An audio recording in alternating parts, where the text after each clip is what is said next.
네, 안녕하세요. 스페이스 크리에이터 제로투텐입니다. 네, 오늘은 저번 시간에 이어서 목동 재건축 이야기를 쭉 해보고자 하는데요. 임장을 제가 쭉 다녀보고 14개 단지를 하나하나씩 돌면서 그 내용들을 한번 쭉 살펴봤는데요. 저번에는 14개 단지가 기본적으로 이렇게 되어 있고, 아, 이런 곳이구나, 라는 것을 쭉 한번 느껴봤다면은, 그래서 이번에는 진짜 한번 돌아보면서 느껴본 건데, 부동산은 어쨌든 걸으면서 배우는 게 많기 때문에 우선 나가서 거르는 게 굉장히 중요합니다. 그래서 오목교육부터 시작해서 1에서 14단지 쭉 돌고 다시 오목교육으로 도니까 거의 한 3시간 정도 조금 안 되게 걸렸는데 그 현장의 이야기와 전문가들이 말하는 목동의 재건축 포인트를 한번 정리를 해보도록 하겠습니다. 먼저 제가 이제 빠숑님과 더불어서 제가 롤모델로 삼고 있는 이제 부동산 인플루언서인 송희구 작가님 말씀부터 한번 살펴보도록 할게요. 목동은 학군지로서 가치가 상당히 높기 때문에 주민들의 거주 만족도와 자부심이 상상 이상이라고 하는데요. 주변에 목동을 대체할 만한 입지가 없다는 것은 너무나 큰 장점이지만 재건축할 때는 그렇게 좋지만은 않을 수 있을 것 같아요. 생각을 해봅시다. 서울 서남부의 탑인 목동에서 재건축이 하나하나 진행된다면은 주민들은 과연 어디로 가야 될까요? 강남 같은 곳이 학군이 워낙 다들 좋으니까 재건축할 때 옆으로 가서 잠깐 살고 들어오면 되는데 목동은 주변에 목동급만큼의 입지가 없죠. 그래서 목동 재건축 단지의 주민 여러분들은 이주할 때 목동을 최우선적으로 고려를 할 텐데 그렇게 되면 수요가 많아져서 집값을 자극할 수도 있겠죠. 그래서 주민들도 그렇고 지자체도 그렇고 모두 이러지도 저러지도 못한 상태로 장기전이 된 것 같습니다. 그래도 이 상태로 갈 수는 없는 노릇이라 최근 안전진단도 통과되면서 속도가 붙어가는 시점이라고 보면 될 것 같고요. 그런데 이제 속도가 붙은 것이지 아직 초기 단계인 것은 변함없기 때문에 목동 단지에서 새 아파트를 보려면 거의 15년, 10년에서 15년 정도는 기다려야 할 것 같습니다. 앞으로 남은 기간 동안 재건축 속도, 부담금 등이 어떻게 만들어지는지 하나하나 따져보다 보면은 좀 더 좋을 것 같고요. 이렇게 좋은 말씀 해주신 송혜구 작가님은 제가 저번에도 블로그에서 한번 소개를 해드렸는데요. 직장과 부동산 투자를 병행하면서 엄청난 자산가가 된 분이신데, 개인적으로 저도 작가님과 같은 루트를 꿈꾸고 있어서, 빠숑님과 더불어서 송혜구 작가님의 영상은 매번 챙겨보고 있습니다. 네, 죄송합니다. 출판 활동, 이제 작가님이다 보니까 출판도 계속 하시는 것 같고 더불어서 강의도 종종 하시니까 궁금하신 분들은 위 링크를 한번 참고해 보시길 바라겠습니다. 그리고 굉장히 좋은 자료가 있었는데 이제 NH투자증권에서 목동 재건축 단지를 굉장히 심층적으로 분석한 자료가 있더라고요. 요거는 꼭 다운로드 가셔서 꼭 다운로드 하셔가지고 꼭 보시면 좋을 것 같고요. 이게 거의 2023년 4월이죠. 저번 달이죠, 저번 달. 저번 달 한 달 전에 나온 따끈따끈한 자료라서 현 시점에 목동 재건축을 좀 완벽하게 분석하고 있지 않을까 라고 하는 싶은 자료고요. 이거는 꼭 다운로드해서 보시고 저는 핵심적인 내용만 몇 개 좀 추려서 할 거라서 이런 거는 한번 쭉 들어가서 하나씩 보시면 좋을 것 같습니다. 먼저 앞단지를 먼저 살펴보도록 할게요. 보통 이제 목동은 1에서 7단지를 앞단지, 8에서 14단지를 뒷단지라고 부르는데요. 앞단지 학원가를 지나서 1단지부터 살펴보기 전에 전체적인 단지의 사업성에 대해서 먼저 포인트적으로 한번 정리해 보도록 하겠습니다. 이건 아실에서 용적률이랑 대지 지분 이렇게 볼 수 있는데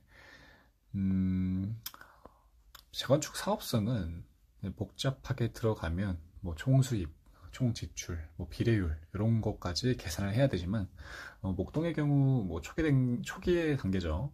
굉장히 초기 단계라서 그 내용을 추산할 수도 없고 저 역시 그렇게 세세하게 분석하기에는 아직 실력이 부족하기 때문에 간략하게 대지 지분으로 먼저 살펴보도록 하겠습니다.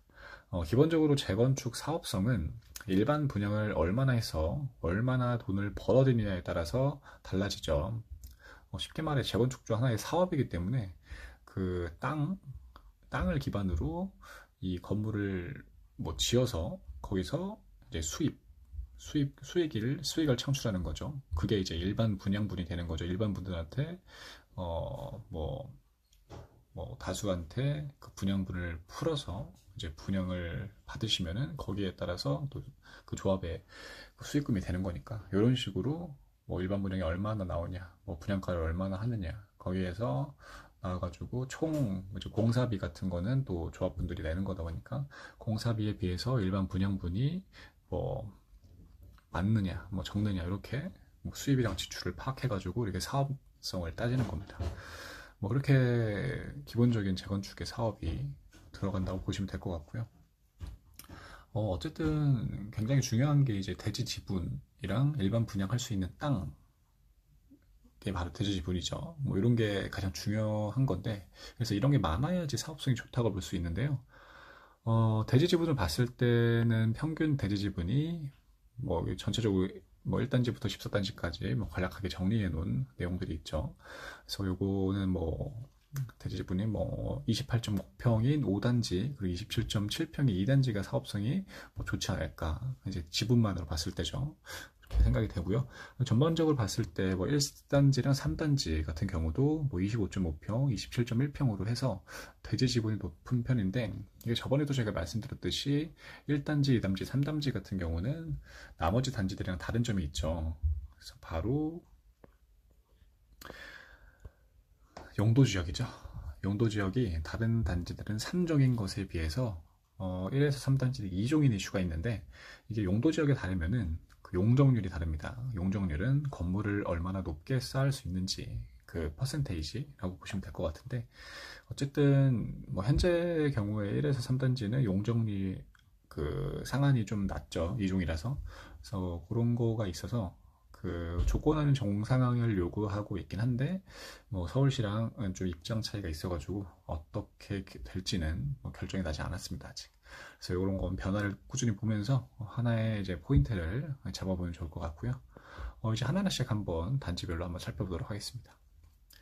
1단지의 경우는 2023년 2월 28일부로 안전진단 통과했고요. 현재 종이서 접수 중에 있습니다.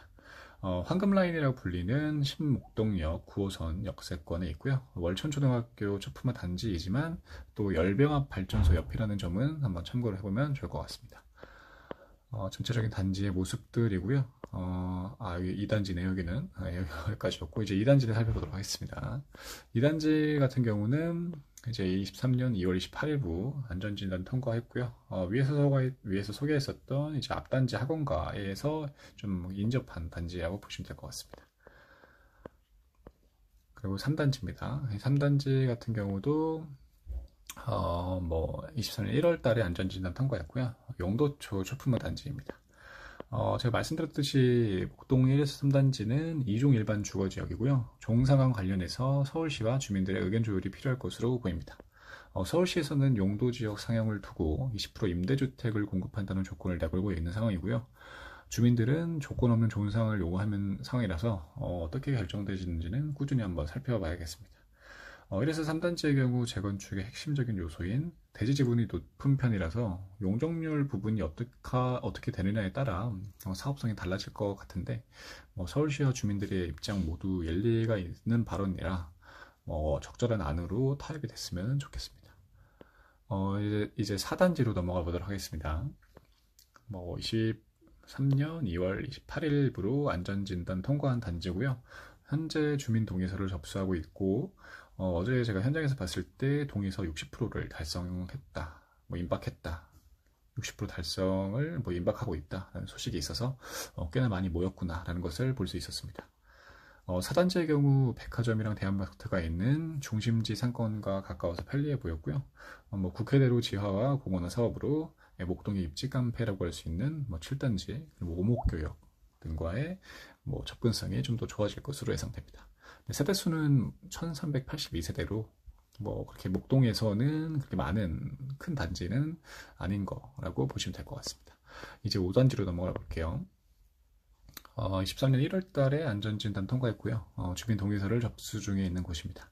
2단지와 함께 앞단지 학원가와 인접한 특성을 갖고 있고, 그리고 단지 앞에 목동선 정거장이 예정되어 있어서 교통이 한층 더 개선될 것으로 보입니다. 110%, 116%의 용적률로 전체 단지 중에 뭐 좀 낮은 편에 속하고요.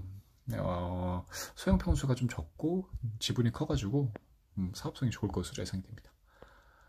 다음 이제 6단지로 넘어가 보도록 하겠습니다. 20년 6월달 안전진단 통과한 단지고요. 22년 11월에 신통계획 확정된 곳인데요.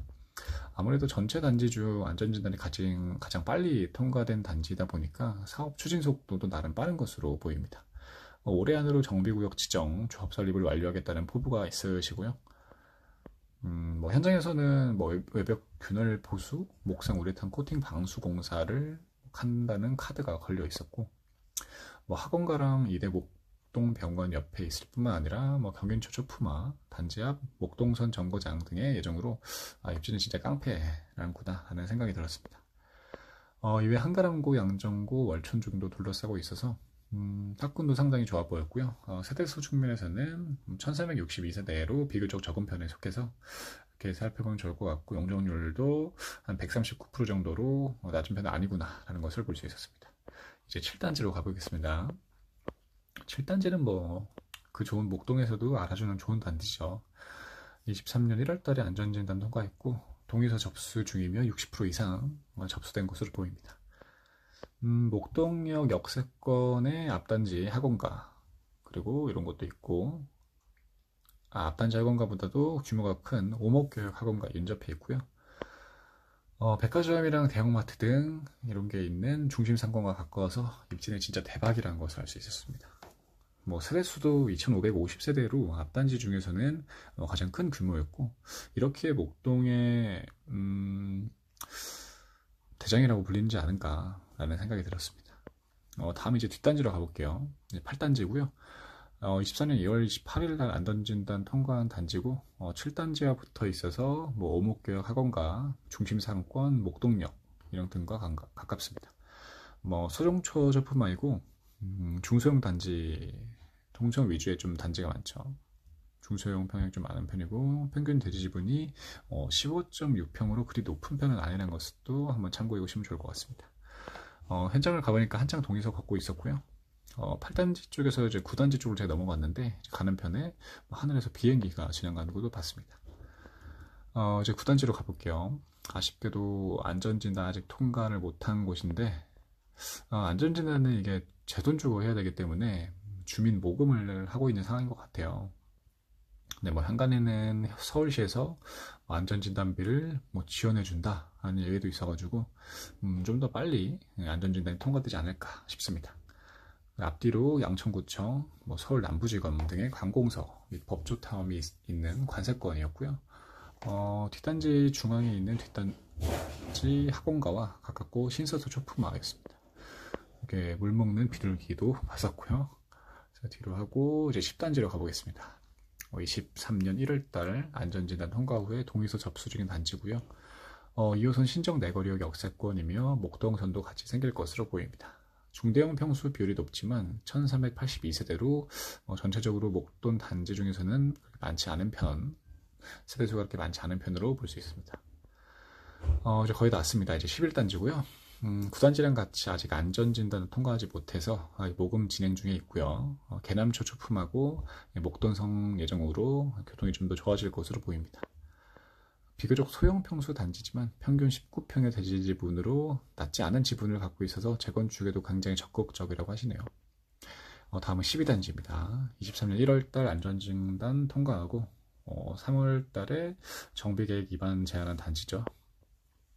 현장에서 뭐 정비계획 수립 및 구역 지정 용역비를 요금하는 것을 알 수 있었는데, 여기 보니까 뭐 최소 세대당 50만원 이상이라는 것을 봐서 뭐 재건축을 하는 게 이게 그냥 하는 건 아니구나, 돈이 이제 중간중간에 많이 드는구나 라는 것을 알 수 있었습니다. 뒷단지 학원가랑도 가깝고 목동선 호재로 교통 인프라도 개선될 것으로 보이고요. 119%의 용적률로 뒷단지 중에서는 용적률이 제일 낮으며 수용평수 위주이기 때문에 수용평수 위주라서 수용평수 위주로 뭐 재건축 사업에도 뭐 적극적이라고 합니다. 이제 2개 남았습니다. 13단지고요. 23년 2월 28일 안전진단 통과해서 주민동의서 접수 중인 단지입니다. 뒷단지 학원가 접근성이 굉장히 좋았고요. 2호선 양천국정 역세권이고 목동선 호재가 있는 것은 덤입니다. 용적률이 큰 좀 단지죠. 159% 정도 되고 그리고 마지막 목동 14단지 보도록 하겠습니다. 23년 1월달에 안전진단과 통과해서 동의서 접수 중에 있는 단지고요. 안양천 조만이 가능해가지고 단지 내에서 가능하고요. 단지 내에 어린이집이랑 고등학교까지 다 있어가지고 아이들 키우기에는 안성맞춤인 듯 했습니다. 세대수가 3,100세대로 전체 단지 중에서 가장 컸는데 용적률도 한 146%로 꽤 높았습니다. 상대적으로 말이죠. 그리고 2023년 3월 달에 KB 부동산 신탁이랑 이제 신탄 방식으로 재건축을 추진하겠다는 업무 협약을 체결했고요. 신통 계획으로 간다는 카드가 걸려 있는 것으로 봐서 이 방식으로 추진할 것으로 보였습니다.